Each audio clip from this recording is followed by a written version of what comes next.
And once again, for those who have this event will be recorded, and the recording will be made available this evening on our YouTube page. So allow me to introduce myself. My name is Erica Eisen, and I'm the coordinator of the Writing and Academic Resource Center, or WARC.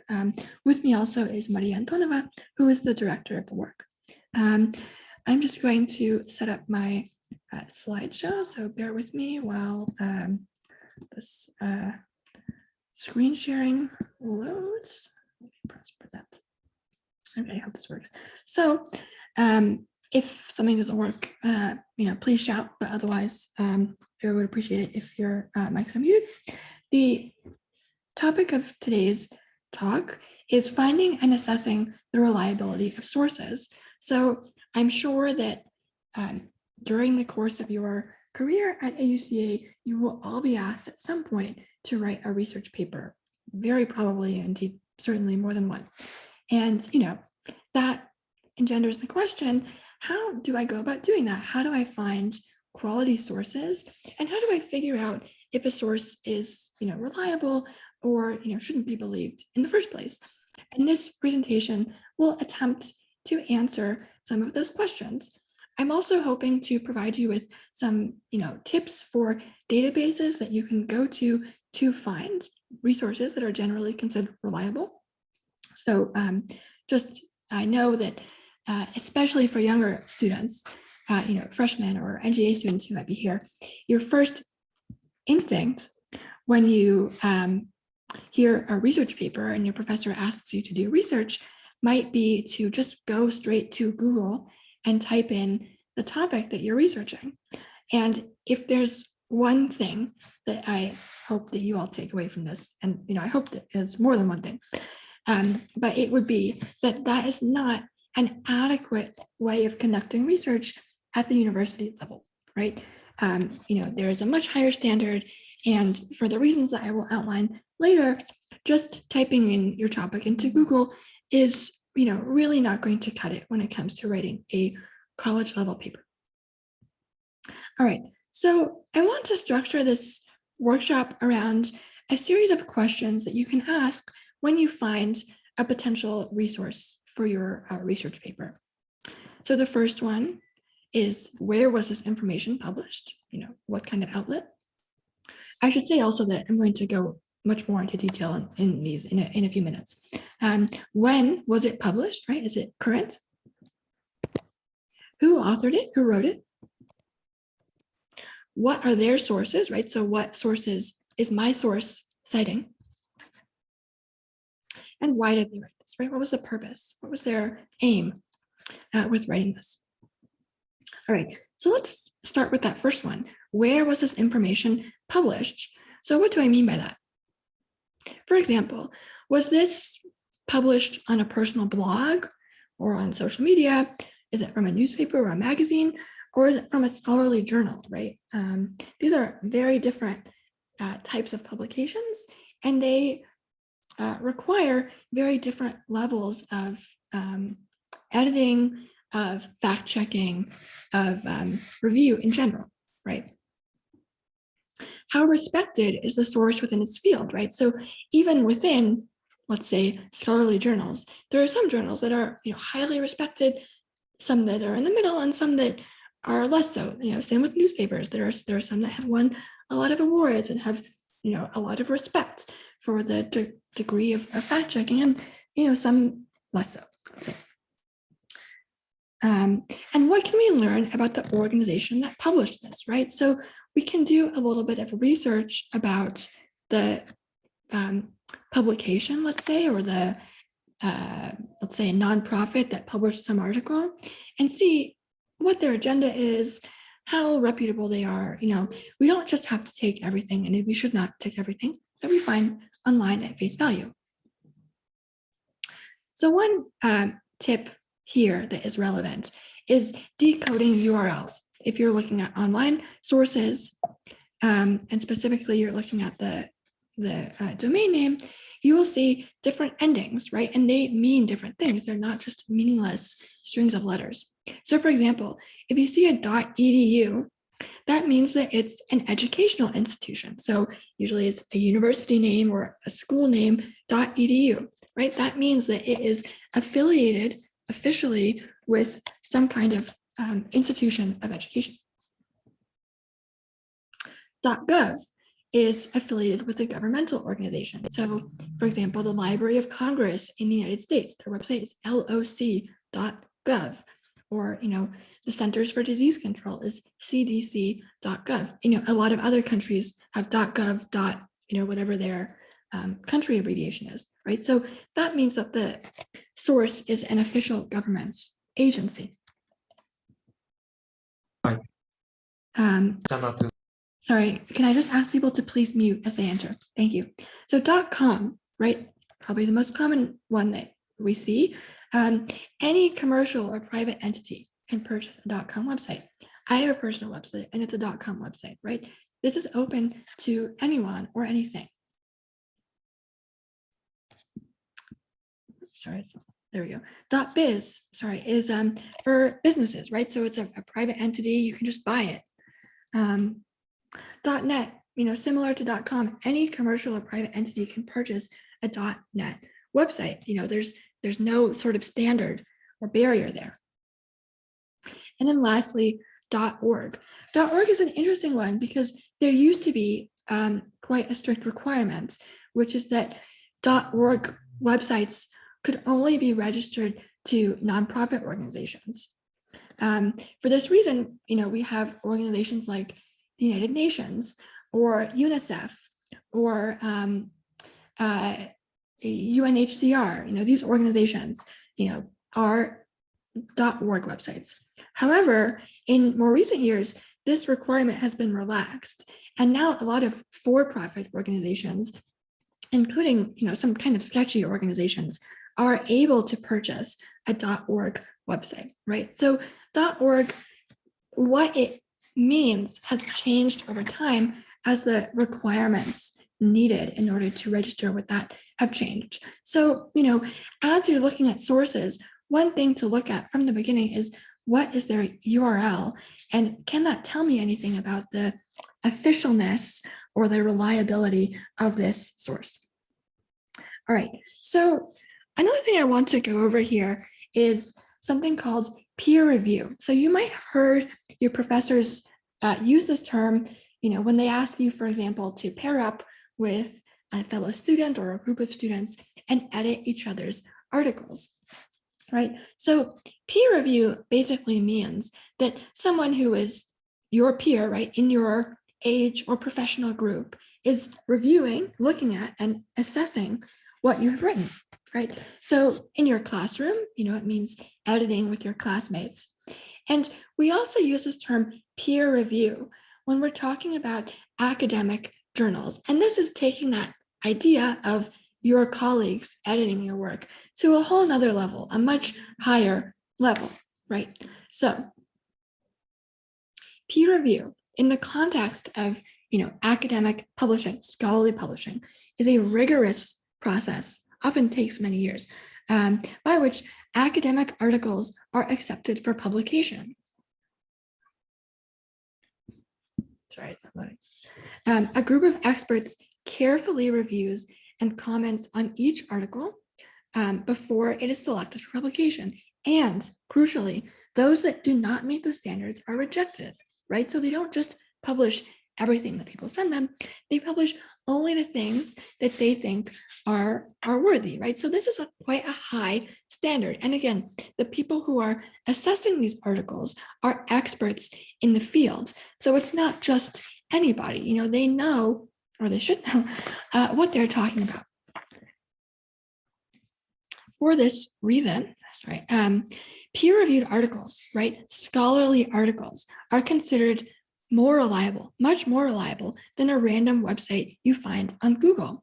So, I was talking earlier about how you shouldn't just go on Google and search your topic. That's because, you're going to come up with all kinds of things, some blog posts by, some random person, maybe, some random news articles.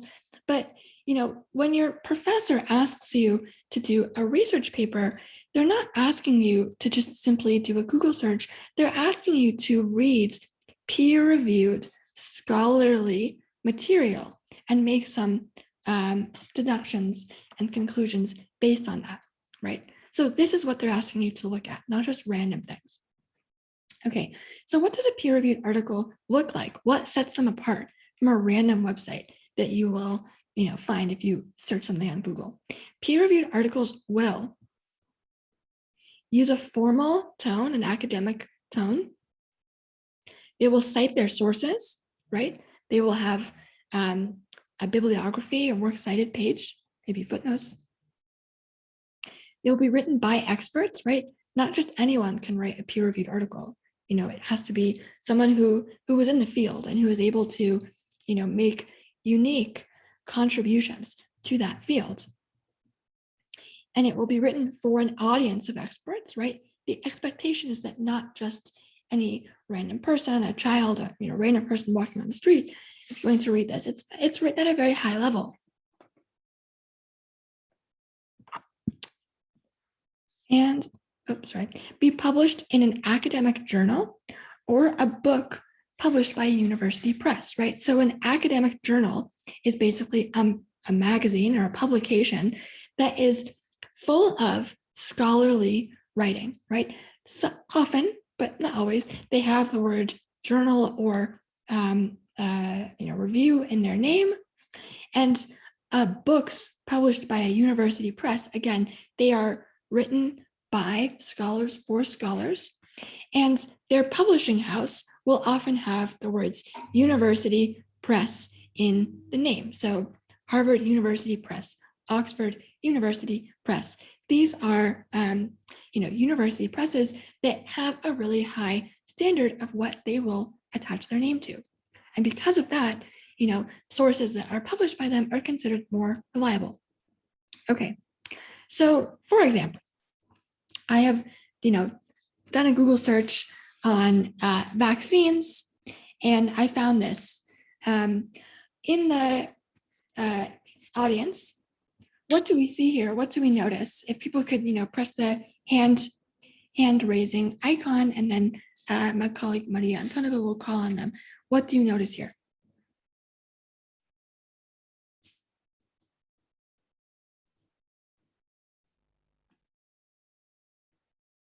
Anybody? What we can see that here it's a kind of journal or it's written for vaccine, and which is, I think it is something questionable, true? You think it's something questionable, and what makes you think that? I think it is something like we cannot, it's not reliable, that article, we cannot depend on this. Or it's not trustable, like, I don't know. Yeah. I mean, the source that which is publishes such kind of like articles, the source is not like trustable. We cannot trust whatever they are publishing.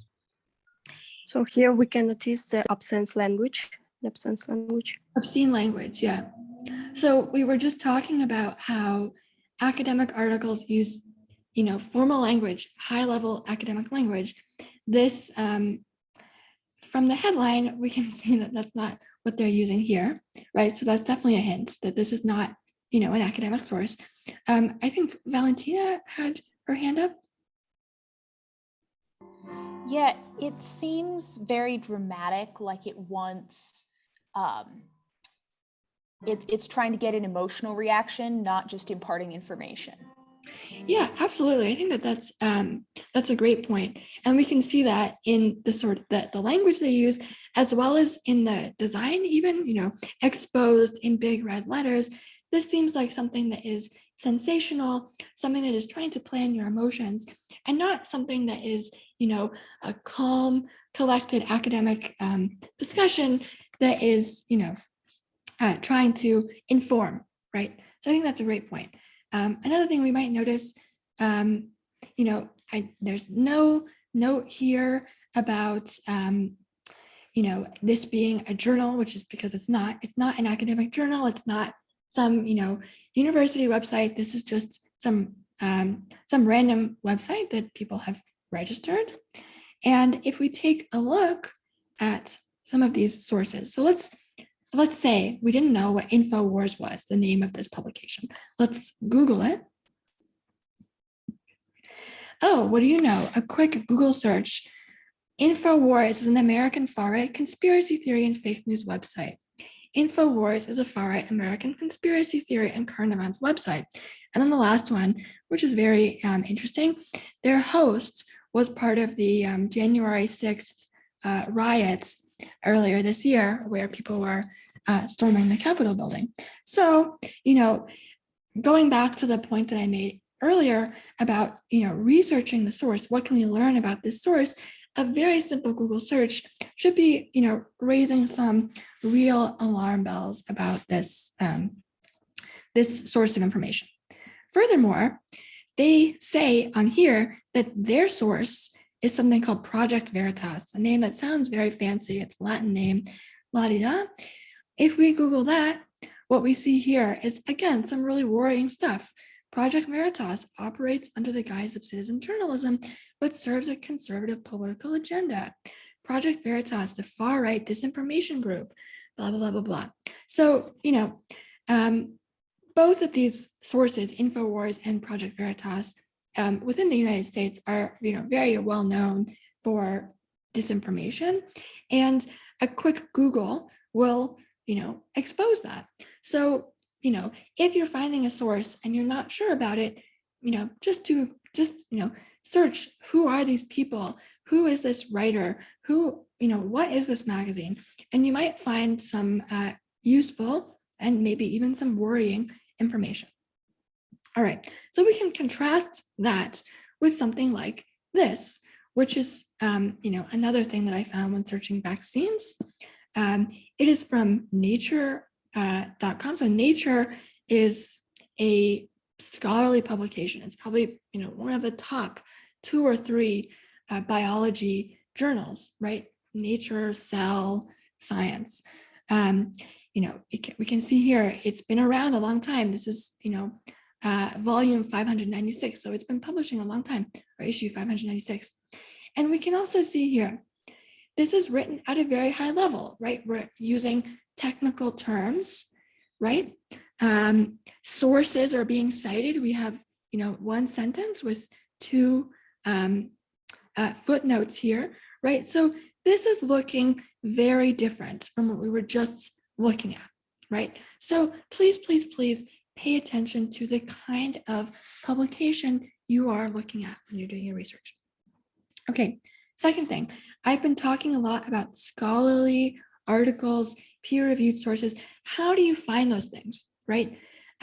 Again, please don't just search on Google. There are specific tools that will help you find scholarly peer-reviewed sources.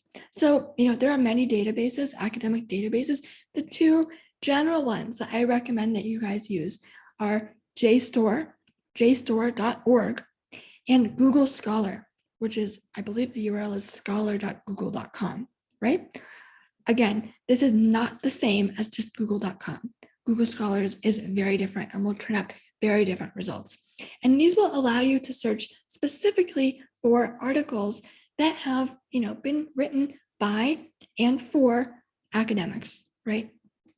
In addition, another thing that I encourage you guys to look into is a Facebook group called, the name is not very poetic. The name is Ask for PDFs from People with Institutional Access. What is this group? This is a group run by people, professors or people who are affiliated with universities who want to help other people get access to articles. So sometimes when you search on Google Scholar, for example, you might find an article that you really want to use. It sounds great. The title makes it sound perfect for your topic, but you can't access it because it's behind a paywall and you have to pay to get it, right? These people that ask for PDFs from people with institutional access, they will help you find it, right? They are affiliated with universities that might have a subscription, and so they can help you get it very quickly. And they also have general advice for research that is available for free and is very, very useful. So I really recommend this group. I have received a lot of help from them, finding articles that I needed but couldn't pay for. And I really can't recommend it enough. It's a great community. Okay, so moving on to the next question. When was this information published? This is pretty straightforward. Is this the latest information available on this topic? Or, is it out of date? Sorry, it's a little slow. Has this information been revised or even contradicted by later research? If so, maybe not the best thing to use. And so I want to include a little tip here, which is that if we're using Google Scholar, one of the tools I was just talking about, there is a little button called Cited By, and that will help you with this. All right, so pressing the Cited By button below search results on Google Scholar will allow you to find more recent sources that cited an older article, right? Maybe by definition, if they're citing it, they came afterwards, right? Maybe they agree with this older source, which is great. Or importantly, maybe they dispute its ideas and they provide more up-to-date, maybe more reliable information. So just to show you how to do that, I think I searched Islam in Kyrgyzstan.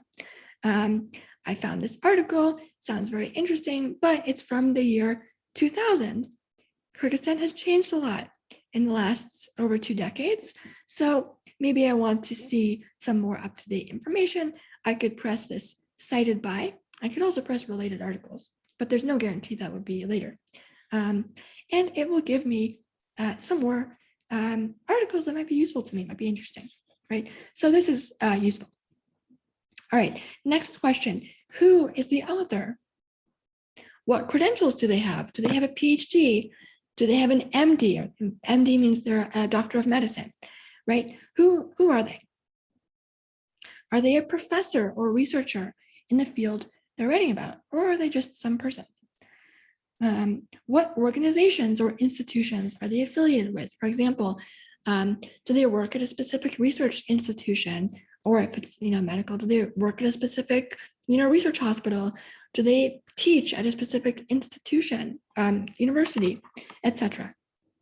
All right. So again, just to elaborate on what Google Scholar can do for us, oftentimes, although not always, if you click on an author's name, so here, for example, again, the search was Islam in Kyrgyzstan. If you find an article where the author's name is underlined, that means it's clickable. And so if you click on it, you can view where they teach and what else they've written. So this is useful both in terms of establishing that person's credibility, but also, maybe they've written a lot of stuff that's really useful in terms of researching your topic. So you can find other great resources. So I clicked on this person's name. I found out that she teaches at George Washington University. Not only that, it says that she's verified. So that means that Google Scholar has verified that she has, an official .edu email, that she, has proven to them that she does work there, right? And then it lists her articles and how many times they've been cited, which shows, how many people thought it was useful, basically. All right, so this is a really useful tool, and I encourage you to check it out when you're doing your research. Okay, next question. What are their sources? So does this article I'm reading include citations, or is it just saying things without giving any evidence?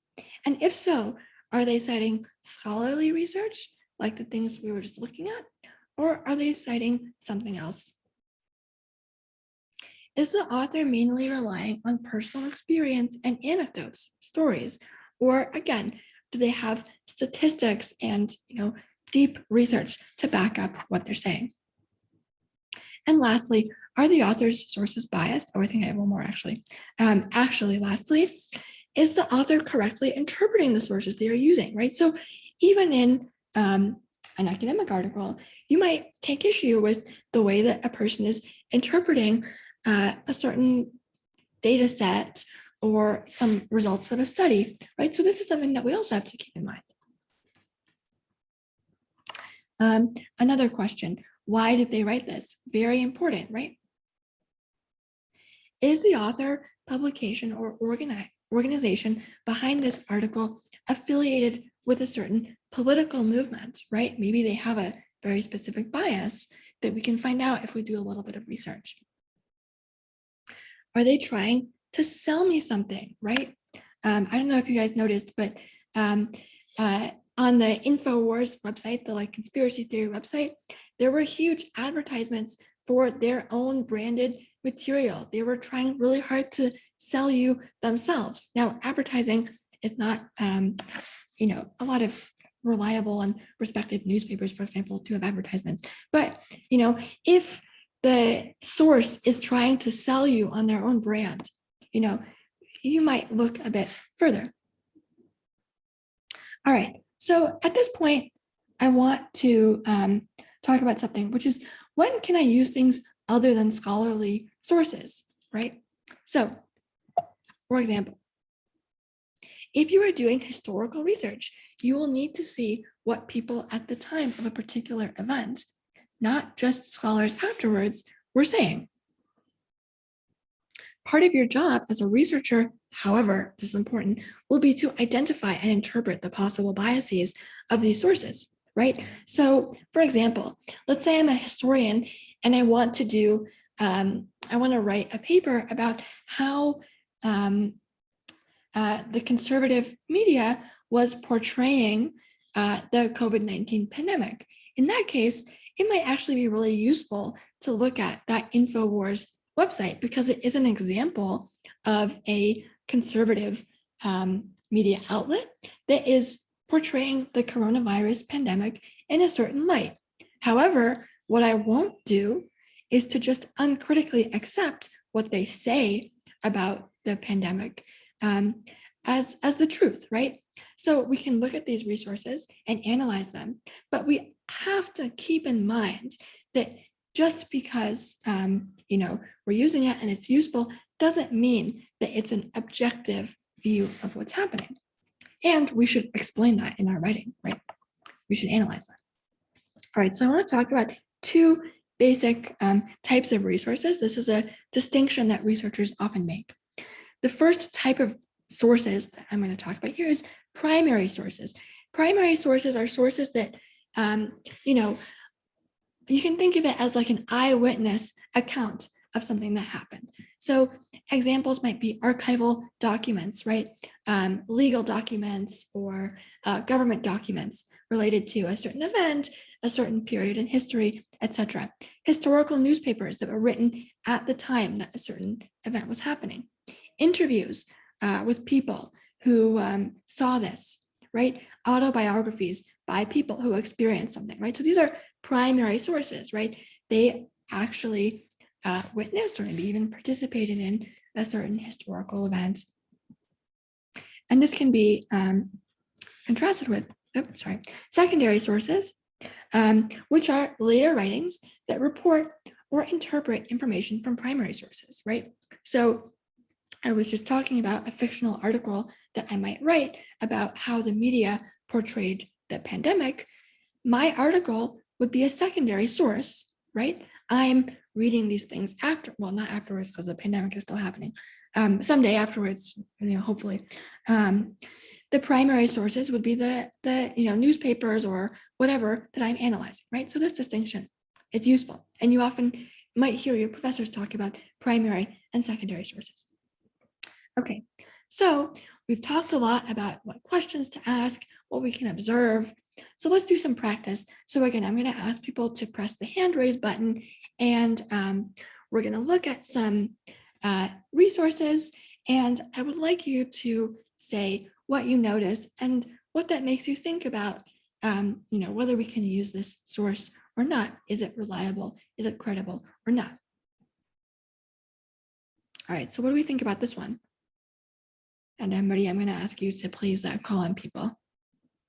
Will do.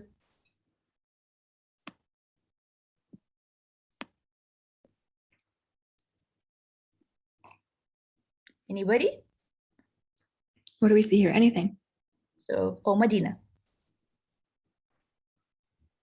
I think it's a reliable resource since it gives information with an abstract. So what does the presence of an abstract tell you? You see an abstract, very good. What kind of articles or what kind of sources have abstracts?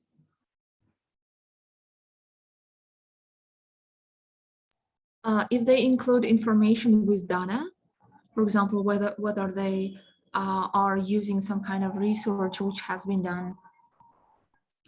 Yeah, so an abstract is typically found in like a scientific academic article, right? So this presence of an abstract is a hint that this is not just a news article, it's not just some blog post.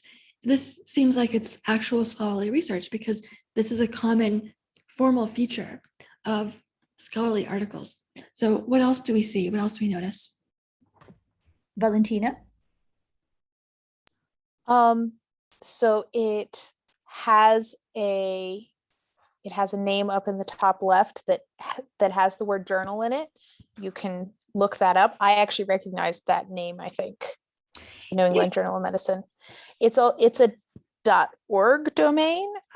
Like you said, those are often good, but are a lot easier to get now. So the domain itself doesn't necessarily help. One of the things, and I'm not sure if this is actually a good thing to go off of, but it gives me a general idea, is the design of the website and the information on it looks very much like scientific papers I've looked at before. And you could obviously imitate that, but. Yeah, absolutely. So I think that's an accurate statement that this does look very official, but you're also right to add, you could fake that.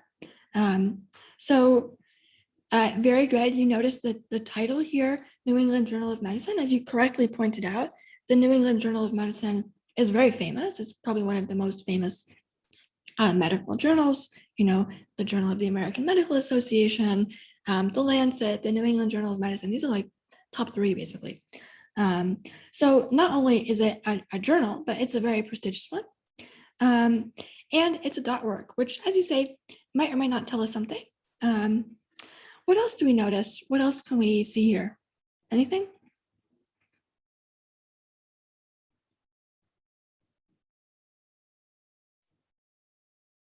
If I'm not wrong, I can see that we have 33 references and the number of citing. Yeah, absolutely. So this has 33 articles that it cites, and it also says 5 citing articles, which means that already, it's been published really recently, 5 articles have cited it. So it, shows its sources, and also clearly other scholars, other experts in the field found this article helpful. Very good. What else? If I'm not mistaken, we also can see the names of the author here, and they are kind of quite convincing with, like, we see people with the PhD degree. So I think it's also like convincing article. Very good. So in scientific articles, you will often have a huge list of people because many people might take part in the scientific research. And we have here PhD, you pointed out. DPhil is basically the same thing. MD for medical doctor, or doctor of medicine. It actually stands for something in Latin, but that's basically what it is. BSc, Bachelor's of Science, and MSc, Master's in Science. So if we probably added up the years that all of these people have spent in university, it would probably be like 100 years, a century or more, right? So good, you noticed that about the authors as well. Very good. And then the last thing I would point out here is that it's recent, right? So not only is this, scholarly information, but it's up to date. And things like science, especially, an ongoing pandemic, what we understand might change really quickly. And so it's, useful to have not just information that was published in a great source, but also the most up-to-date information, because, what we thought about the pandemic a year and a half ago might be very different from what we know about it now with the benefit of so much other research. A couple of other things I might point out. I believe it was Valentina who noted that the title of that, really bad source that we were looking at earlier was really emotional, really trying to play with your sense of urgency and panic. Here, it's a very neutrally stated title. And also this information is very neutrally stated. That is, again, a characteristic of writing in academic journals. And I would also note that, again, the language is written at a more advanced level, a more formal level for experts, right? And this is another sign of academic writing. All right, so very good. We noticed a lot of stuff here. Let's move on to the next one. So again, I will ask you guys to raise your hands. What do we notice here?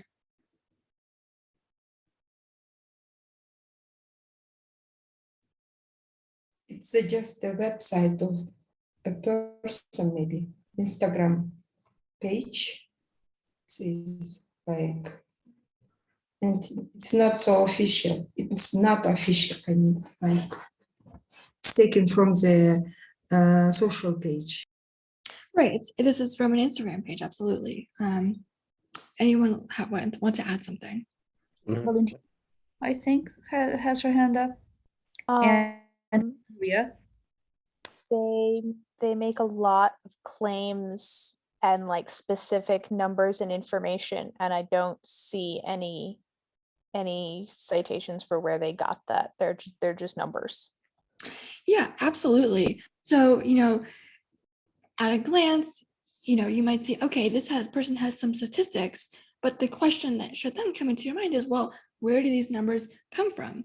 Anyone can just write, some fake statistics, but unless they're citing a source, you should have some, potentially, you should reserve judgment, basically. So yeah, great point. There are no sources cited here. Anything else to add here? Nuria? Yes, ma'am, as we see here is no title, specific title. Also, the numbers that here mentioned don't have any reliable source. So it's something, it seems like it's a personal comment or something like that. Yeah, very good. And then the last thing I would add is it was cut off, but this person is basically using this post to try to sell these t-shirts that she made. So, that's also not a good sign. If, people are just trying to promote their brand, you should question that. Right. So please never cite an Instagram post or a social media post as real information in your research papers. I hope I don't have to, tell you that. But, on the other hand, if you are researching how people discussed and, spread information or misinformation about the pandemic and vaccines on social media, this might be a good primary source to look at, but not necessarily to believe. All right, very good. Let's look at the next one.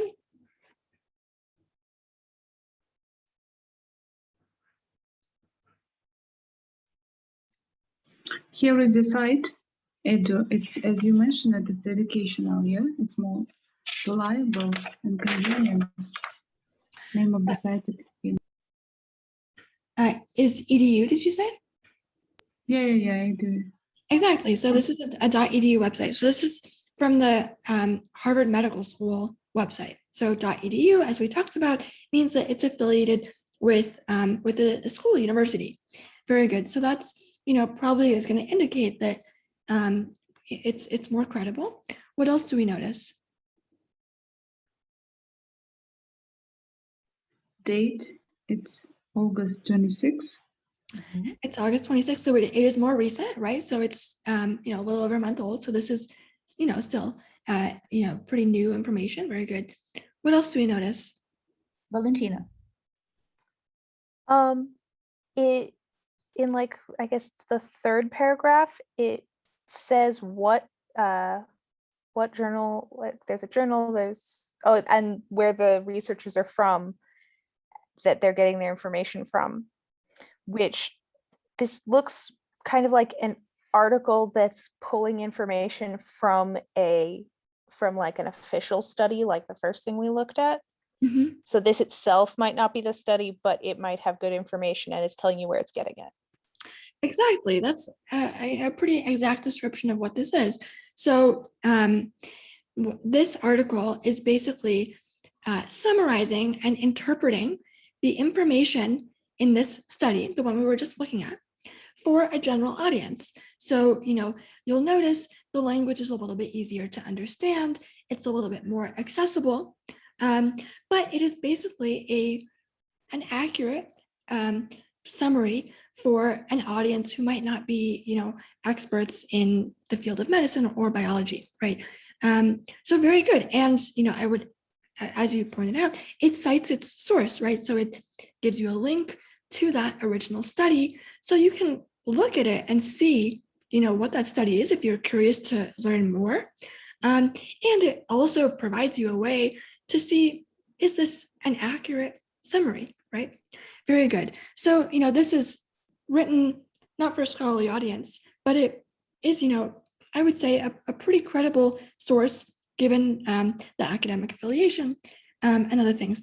Anything else to discuss here, or anything anyone would like to point out or ask a question about? I have a question, actually. Yeah, go ahead. Maria here. So I just was, there was a comment in the chat at some point Mhm. saying, that basically .com may indicates that it is not a credible source. But then you also, of course, referred us to nature.com as a highly respected magazine. Mhm. So as a highly respected publication. So I guess I was hoping you would clarify that the whole issue around .com. So do we not trust .com, or or does it automatically mean that's not a credible source? What's the situation there? Absolutely. That's a great point. So I do want you guys to pay attention to these domain names, but with .com, yes, anyone can purchase a .com website. That doesn't mean that everyone who uses a .com website is unreliable. What I meant to say, how do I put this in the most clear way possible? .com is not an automatic good sign, nor is it an automatic bad sign, right? It's maybe an indicator that we should take a closer look. As you pointed out, Nature, which is a highly respected academic journal, just so happens to have a .com. I believe the other academic journal we looked at was a .org, but it's not a disqualifying factor. It's not an automatic, okay, I'm not going to believe this, nor is it an automatic, okay, this is good. It's, something to note in your head, and, look at other factors, basically. Does that make sense? Or is there anything, Maria, that you would like to add? No, thank you. That's that's quite clear. So .com can be anything, right? It could be credible or not credible. It just bears further examination. Exactly. Very good. Thank you. And this, goes to why there are so many factors to consider. When Maria and I were discussing this presentation earlier, one of the metaphors that she used was detective work, right? Assessing sources is like being a detective, right? You need to assemble all of these clues and find out what they mean together. Oftentimes just looking at one factor or another factor isn't really enough. All right, so thank you for that question, Maria. So what do we see here? What do we think about this one?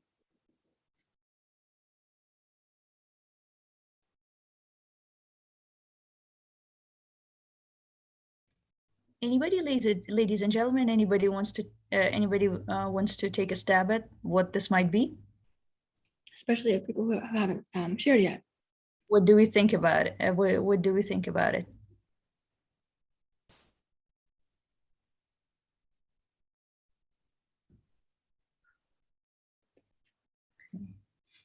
I think it is not so good reliable source. What makes you think that? First of all, that's because of the New York Times. It's not a scientific journal. This is more like a public journal, I guess. Yeah. Journal, yeah. So the New York Times, as you pointed out, is not an academic journal. It's not a scholarly publication. It is a newspaper, right? So one point that I wanted to make with this is that something can be a reliable source for your daily life, right? I read the New York Times and, I get my information about a lot of my information about the world from it. However, just because something is, a good source for your daily life doesn't mean that it's a good source for a scholarly paper. As Agelina, I believe it was, stated, the New York Times is not a scholarly site. So, if you're writing, for example, a paper looking at how the media portrayed the coronavirus we were talking about earlier, this might be a great primary source, right? But if you're writing a scholarly article about vaccines, if you're writing a biology article or a medical article, I'm not going to be citing the New York Times. I'm going to be citing whatever study they're talking about, right? So, let's say you are writing about some topic and you just happen to find a news article that relates to it around the same time. What you can do with that is see if they give the name of the researcher or a link to their article and go from there, find the source, right? So you're gonna, again, wanna be citing the academic source that they're talking about, but you're not gonna wanna, fill your Works Cited page with just like BBC articles, New York Times articles, etc. And I think this goes back again to not just relying on a Google search, right? If you're just Googling, coronavirus vaccine, you're probably going to come up with things like New York Times, BBC, The Guardian, other sources, which are, again, great sources for informing yourself personally, but not academic sources. That's not a bad thing. We need newspapers and we need scholarly sources. These are just two different types of sources. Anybody else want to share anything here?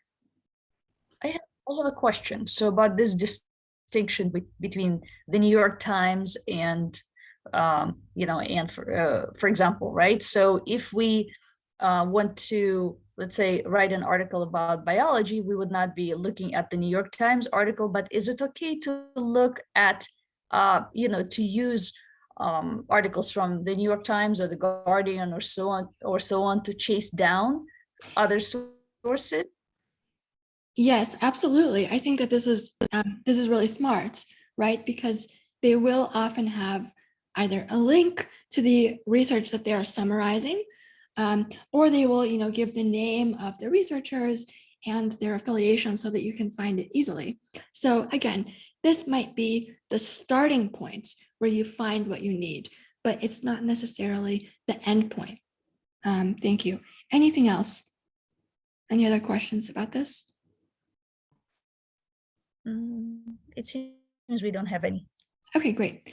All right. So what about this one? What do we notice here?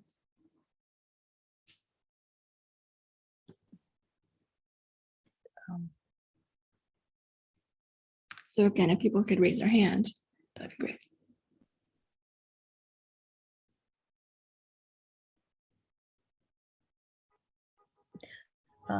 AZ? Yeah, I think so. It says drnordsrub.com. So it may be some sort of clinics or organization. Company, and there is like it's like a blog where they share some tips. Maybe it says 6 health questions you need to ask now. And some sort of things that there would be in the blogs. So maybe it's not a very scientific source. Right. So you pointed out, this feels like the blog of maybe a clinic. Okay. What else do people notice?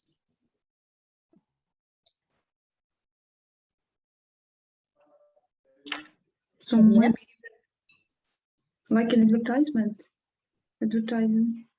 Advertisements. Yeah, so very good. So if we see here, bookstore, health store, shop, Amata, I have no idea what that is. So she's selling stuff, sign up for my email, sign up for my newsletter, and then I don't know what this might be It's up for something. So there's a lot. It's kind of like business website. Because even we don't know who's the author of this website. It's not mentioned. It's like he or she expert about any like journals, anything that which she's like sharing, and there's nothing mentioned. She has a bio here. But let's take a look at that bio. So you guys are being much more skeptical than I expected, which is great. I thought that this would trick you guys, but you guys seem very, very attuned, which is wonderful. So she says, first of all, her name is Dr. Christiane Northrup, MD. Oh, sorry, do people want to say something? Please go ahead if people have their hands raised. Medina. Thank you. Yeah, I want to just point it out that there is only one author who has like written this post, and the author is the same person here who probably the owner of this website or of this URL. So it's kind of a little bit questionable whether this is a reliable resource or not. So we don't have many researchers or many authors of this article, no citations. So Yes, exactly what I mean and what I meant before that. I mean, there's the only one person. There's not the other, like in order to support. I mean, who are they really? They are like doctorate people, or he's just. I mean, she's just like only person that he's just like doing her business. May I add something? Please. Yeah, Erica, you talked a lot earlier. You mentioned you made a point about the neutrality of language, right? That in scientific articles, the language is apologies, quite neutral. And here I'm seeing a lot of what seems to me like soft language, like wisdom, inspiration, visionary health pioneer. What the hell is this? Is it a job or something? Wellness. So I mean, neither of those are really scientific terms. So, so if you see, I think that this, the soft language kind of indicates that, this might not be a scientific resource. Yeah, absolutely. To which I would add a lot of exclamation points, right? Not something that you see in academic writing. Absolutely. Yeah, we have a few. Medina, is your hand is up? Did you want to say something? yeah, she just Erica started talking about that. I was actually wanted to say about the exclamation mark, which is like used when we have emotional language. So whereas the register of the academic language does not accept any emotional language. Absolutely, that's a great point. So academic language, as we said, is in a formal register, a high register, and we don't use this kind of emotional language. We didn't see that in the vaccine article from the New England Journal of Medicine that we were looking at earlier. Very good. Anybody else? Looks like Valentina has wanted to contribute something. It's like, this feels very similar to what we've just been talking about, but like we're talking about the language, and what it feels like is very clickbaity, like it's trying to convince you that it has something to tell you, instead of just being like, here is information, and assuming that if you're looking for information, you will just take whatever's there. Absolutely. And I think this goes back to the point that I made earlier. Is this article trying to sell you something? Clearly, this person is this, I think you accurately described this as clickbait, right? Trying to make you click. And additionally, they have like all of these advertisements for themselves, right? So trying to get you to buy their merchandise, their books, their whatever this is and whatever that is. Very good. Any other points here? Looks like we don't have any other points. Great. So I just wanted to draw your attention to a couple of things. So Maria mentioned the soft language, and I want to drill down on that a little bit, expand on that. So this person has her bio. So she says, Christiane Northrup, MD. MD means Doctor of Medicine. So at first, if you weren't, as you guys just were, very carefully looking at this website, it might sound really good because she says she's a doctor. Okay, what else does she say about herself? She's a women's health expert. So I guess we can assume that she's like an obstetrician or a gynecologist. Okay, but then what does she say? Visionary health pioneer. As Maria said, what on earth does that mean? Can you get a PhD in being a visionary health pioneer? Can you get a license in being a pioneer? No, this phrase means nothing. Anyone can call themselves a visionary health pioneer. I could say I'm a visionary health pioneer and put that on my website. And no one could contradict that. Wellness speaker. So this is someone who is talking not about, for example, the academic publications they have, not about a hospital that they work at, or a research institution that they're affiliated with, or a university that they lecture at. They're really focusing on, as I believe Maria mentioned, wellness, right?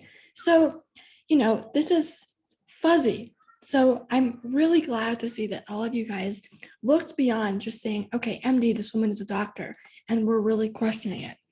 Let's go even further because I did some research on this woman. Okay, I searched her name, and the first things that come up are from McGill. So McGill is a university in Canada, a very prestigious university. Dr. Christiane Northrup, a medical doctor. Okay, so she is a doctor. She wasn't lying about that. She perfectly well could have been. Uses her intuition, what she thinks and feels, to tell her fans that medicine is wrong and magic is real. Okay, this sounds pretty terrible. Next one, the Yarmouth obstetrician gynecologist, this is a type of doctor, was once a best-selling self-help author and regular Oprah guest. Now she promotes extreme conspiracy theories. Okay, again, really not good. So, all of the questions and suspicions that you guys had were proven correct when we did a Google search. This woman, even though she seems to actually be a doctor, she is really promoting a lot of misinformation and is not to be trusted. Furthermore, someone mentioned her URL is Dr. Northrup.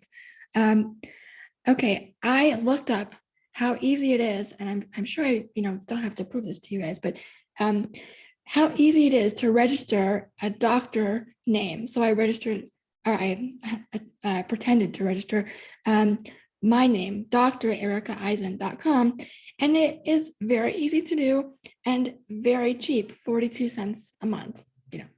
I'm not a doctor of any kind, right? So the takeaway here, and I think that, after hearing you guys, none of you will fall for this, but just to state it, just because someone says that they're a doctor or they are whatever, doesn't mean that they actually are one. So we need to be a bit more careful. Furthermore, I looked her up on Google Scholar, and frankly, I didn't expect to find anything, but I did find some things, and I thought that was really strange. I found a bunch of books that she had published. If you remember, she was, very strongly promoting her books on her website. And I was a bit curious that they came up on Google Scholar. If I would hazard a guess as to why, my explanation would be that Google owns both Google Books, which has obviously scanned at least part of these books, and Google Scholar. And so sometimes things that appear on Google Books, maybe wrongly, get linked to Google Scholar as well. So these things are showing up on Google Scholar, even though they're not actually scholarly sources. All right, so I'm going to dig into that a bit in a minute, but I would also note that I found no scholarly journals that had published her, right? So that's another sign. She's just publishing books. She's not publishing in journals that are using peer review, right? So, you know, we can assume probably that the level of scrutiny, the level of editing and fact checking is probably different.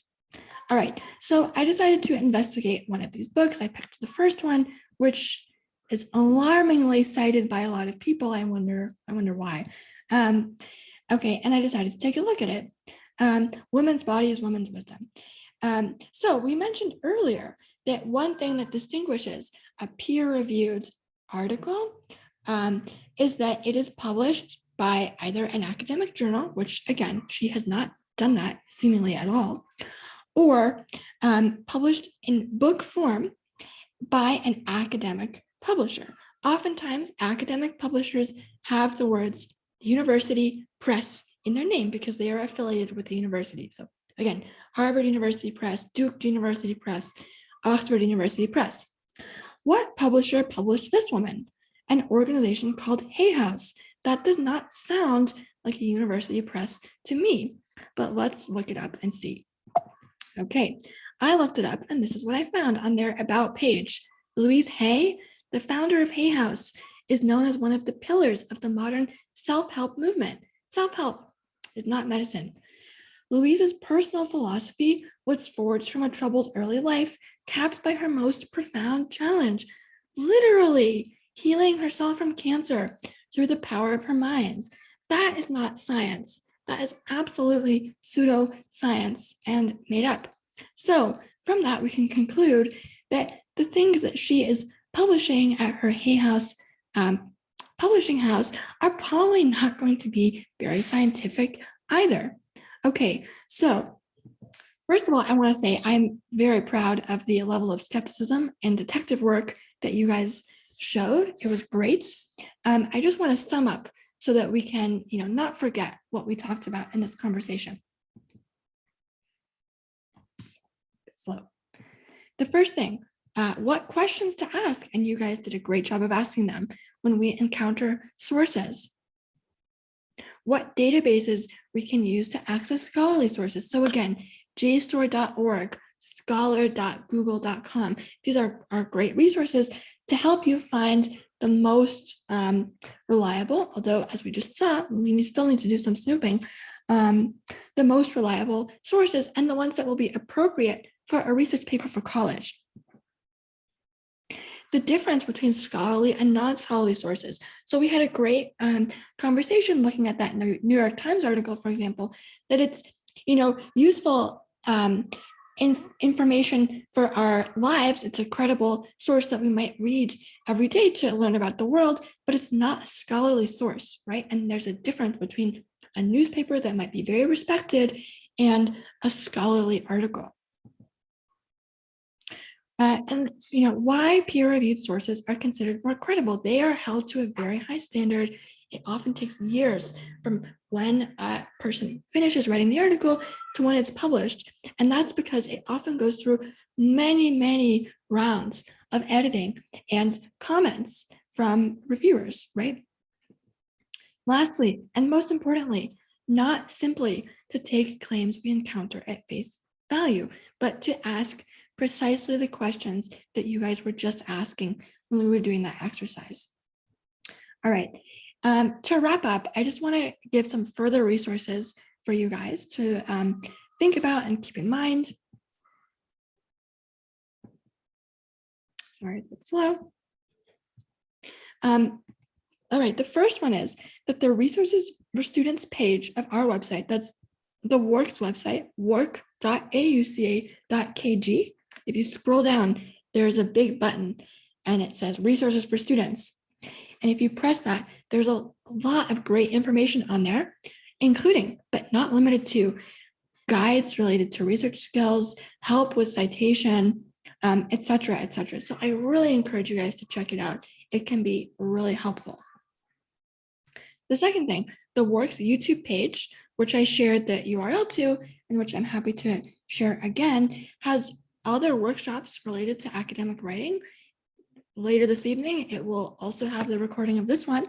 So if you missed something or you want to send a link to a friend who wanted to come but couldn't make it, this is where you can find it. And lastly, you are more than welcome to come to the work at any stage. So you can book a tutoring session. Our writing tutors have received special training in research skills.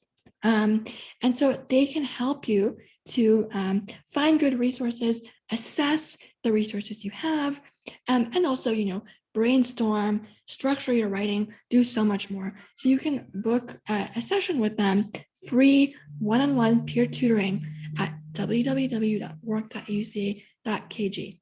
All right, so I want to thank all of you guys for your attention and for your participation and your keen observations.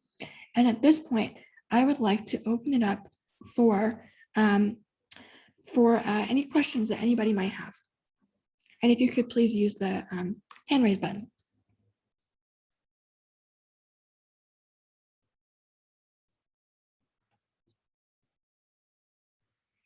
Anybody?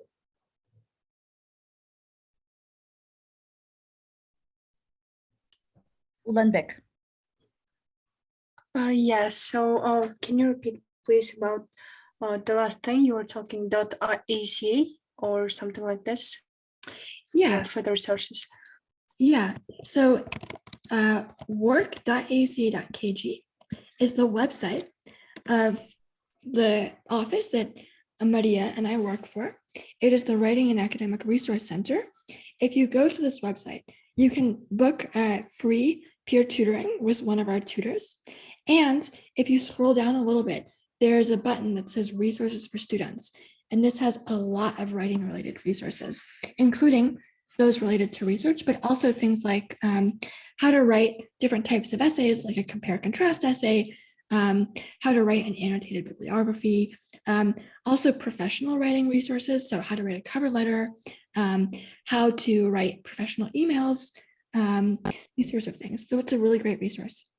Does that answer your question? Yes, thank you very much. Right.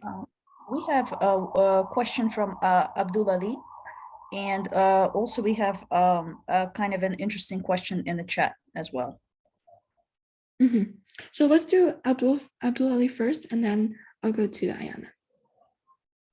Yeah, so because I missed some first part of the session, could you just repeat briefly, if possible, the very important points of relying and finding a reliable source, because I'm a senior student and I want to really make sure that I got some of your points, but I just want to have a review of them once again, so it would be great. Thanks. Yeah, so I think it might be most beneficial for you to look at the recording of this. So if you came late, you might have missed it, but a recording of this talk is going to go on our YouTube page in a couple of hours. And so that you don't miss any information if I forget it in summarizing, and also just in fairness to everybody's time, I think it might be best if you look at the Work AUCA YouTube page and just review the parts that you missed. Thank you. Okay.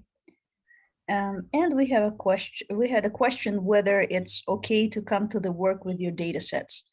I mean, the thing is, guys, I assume that you are thesis. You're all in the process of authoring your thesis. Please keep in mind that in order to evaluate the reliability of sources, one has to be really familiar with the discipline. So, and it is going to be very difficult for a work tutor to evaluate that, not being, not being in the field. So this is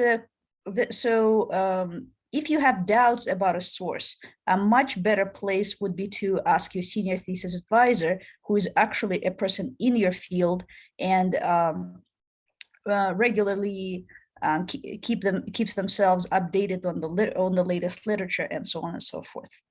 So our work tutors are, they're good, but they are not. They may not be specific to your discipline. So it's a question much better directed to your thesis advisor.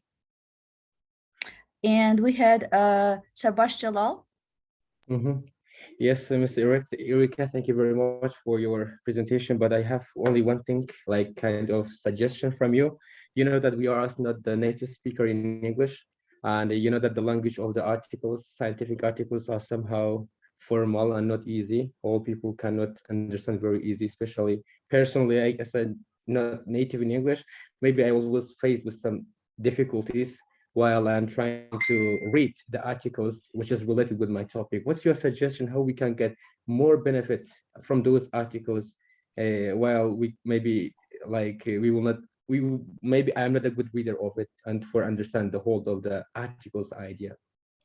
Sure. So one suggestion I might give there is oftentimes, although not always, it depends on the academic field, articles will have an abstract at the top. And the abstract is a short, concise summary of everything in the article, what it's about, and also, you know, what it found, its conclusions. And so if you're having trouble with the whole article, it might save time for you to look at the abstracts. And, you know, that way you have fewer words to worry about if you don't know them, you know, fewer sentences to go through. And then if you think based on the abstract that this article might be useful, only then keep reading. I should say that that's probably a good time-saving device for anyone, even native English speakers, right? Because there are so many articles that come up when you search something. So, you know, using the abstracts as a way of, you know, focusing and making smaller the amount of words you have to work with and deciding which articles I'm going to invest my time in, that might be useful to you. Another point I would make is that in addition to writing tutors at the work, we also have English help tutors. And our English help tutor, Montana, is a native English speaker. She's a very experienced tutor. And she can help you not only with English conversation, but also with English reading skills. So if you're feeling a lack of confidence in your English academic reading abilities, you might book a session with her and she might be able to help you with that. Maria, do you have anything to add? Well, I just wanted to say that there are plenty of researchers who are not native speakers of English, who nevertheless function very successfully in the language. So, whereas, yes, the language is important, what is even more important, I think, is the expertise in the field. So it is important for anybody in the field to really amass the knowledge of the technical knowledge specific to their field. And the more they know, the easier it will be for them to understand the article. You know, for example, I know plenty of people for whom English is not the first language, who nevertheless read articles in their field that I could never understand ever.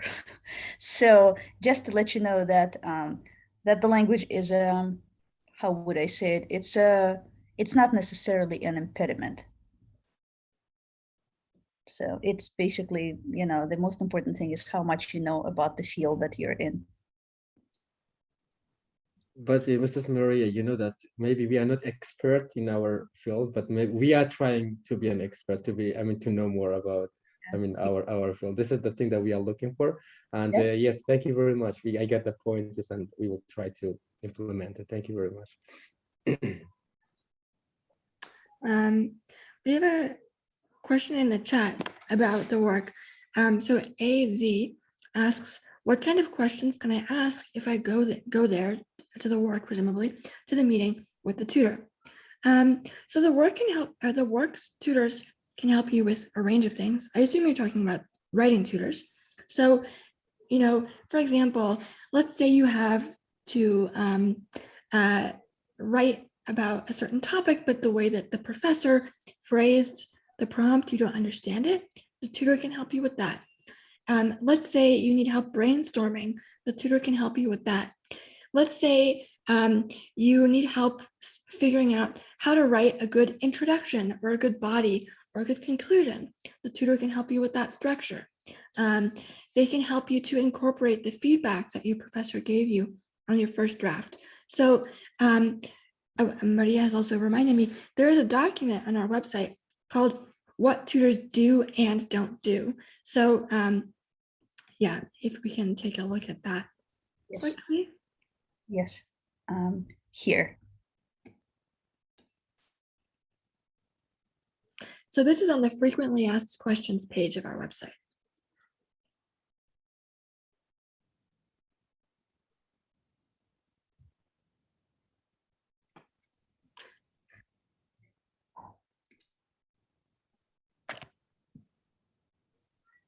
So if you guys want to learn, more about specifically what tutors can do, but also what they're not there for, you can go to the frequently asked questions page of our website and look at that document. One thing I will say now about that is that tutors are not going to write your essay for you. They're not going to do your homework for you, but they will help you figure out how to take your ideas to the next level, how to present them in a better way, and how to become a more confident and more independent writer. I hope that makes sense. Yes, thank you. Anything else?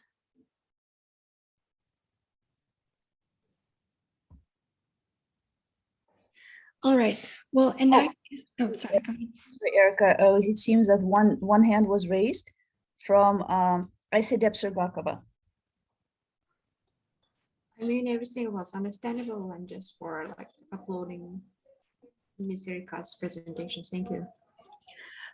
You're very welcome. So as I mentioned earlier, this presentation will be available in the recorded form on our YouTube page. Thank you guys all for attending. I really hope it was helpful. And if you ever want any more help, you know that you can come to the Writing and Academic Research Center. So thank you all. Thank you so much. Thank you very much, Ms. Erica. Thank you very much. Thank you. Take care.